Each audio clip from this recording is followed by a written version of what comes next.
ద్వితీయోపదేశ కాండము 25వ అధ్యాయము.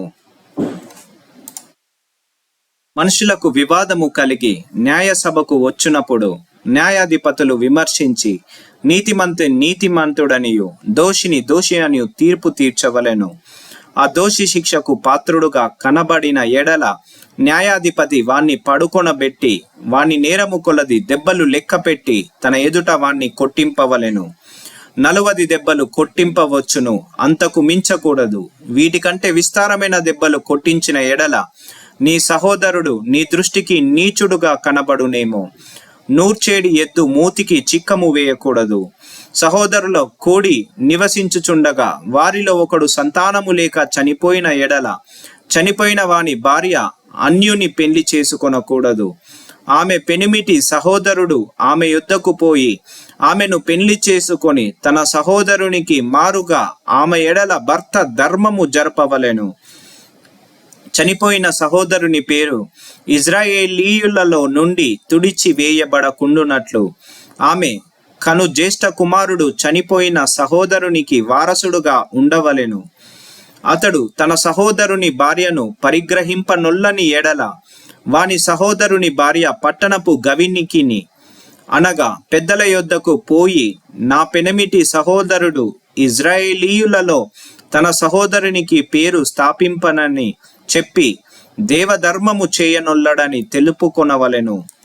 అప్పుడు అతని ఊరి పెద్దలు అతని పిలిపించి అతనితో మాటలాడిన తరువాత అతడు నిలవబడి ఆమెను పరిగ్రహించుటకు నాకిష్టము లేదని ఎడల అతని సహోదరుని భార్య ఆ పెద్దలు చూచుచుండగా అతని దాపున పోయి అతని కాలి నుండి చెప్పు ఊడదీసి అతని ముఖమునెదుట ఉమ్మివేసిన తన సహోదరుని ఇల్లు నిలుపని మనుష్యునికి ఇలాగు చేయబడునని చెప్పవలెను.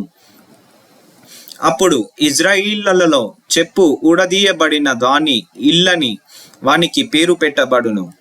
మనుష్యులు ఒకనితోనొకడు పోట్లాడుచుండగా వారిలో ఒకని భార్య వాని కొట్టుచున్న వాని చేతిలో నుండి తన పెనిమిటిని విడిపించుటకు వచ్చి చెయ్యి చాచి వాని మానము పట్టుకొనిన ఎడల ఆమె చేతిని ఛేదింపవలెను.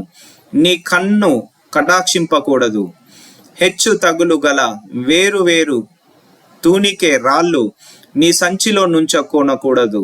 హెచ్చు తగులు గల వేరు తూములు నీ ఇంట ఉంచుకొనకూడదు.